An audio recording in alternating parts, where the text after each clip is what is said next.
Chances are that if you've been to any good amusement park recently, you've probably ridden a B&M. This is due to their arguably world domination in the roller coaster market, where some of their rides are located in Europe, China, and North America. Now, all of the coasters that B&M have made is obviously led to a very successful company, and as I said, spans all across the world.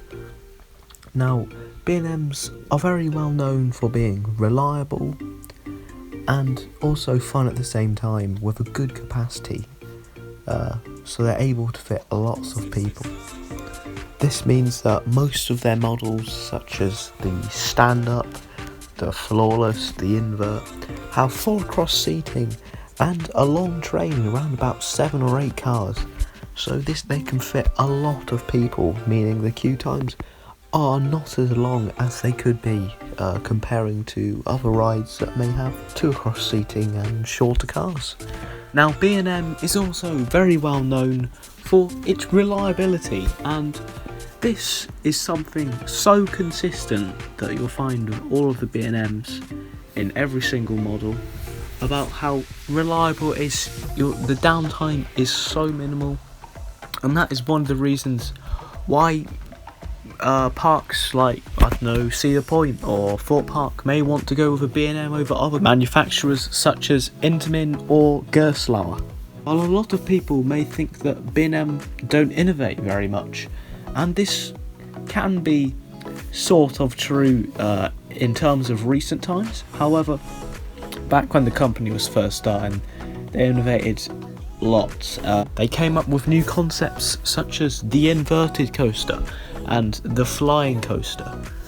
But you may think that, oh wait, Vekoma came up with the flying coaster. Well, actually, they did come up with a flying coaster, but however they took that concept and made it much more reliable and much more consistent, which makes that the reason why that you will see more of a B&M Flyer instead of a Vekoma Flying Dutchman. Now, B&M are not a cheap company to work with. They're actually probably one of the most expensive manufacturers to work with and create a ride. This is obviously due to how good quality the ride is, and of course them usually having bigger trains and more track, as in it's wider. So this means obviously the price is going to be up more than Intamin or a Gerstlauer. Now, one thing that B&M have not really innovated or really tried in is the launch coaster. The only launch coaster that they do have out there is Thunderbird, which is a B&M wing coaster. See, the launch coaster, my theory for this being is that it's probably not as reliable as for any coaster, normal coaster, such as just a chain lift or whatever. However, I could be wrong, but that is one place that they probably would need to innovate more.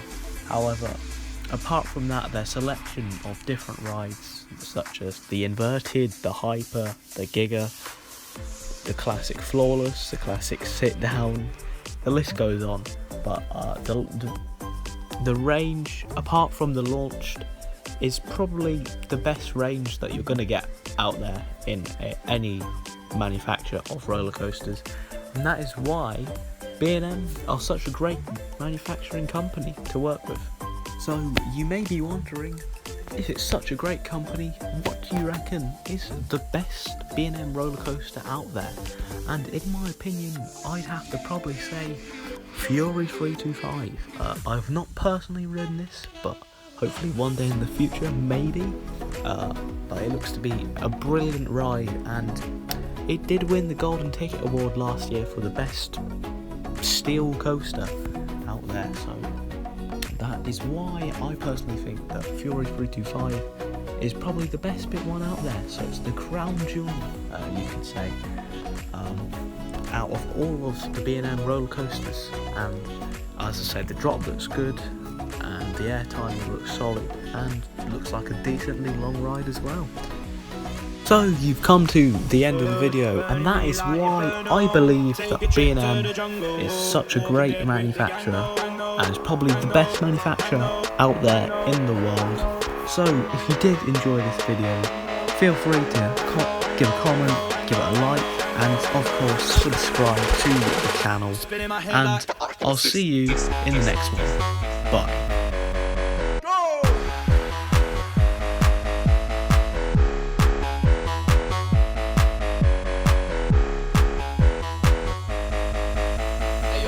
Spinning my head like Colossus.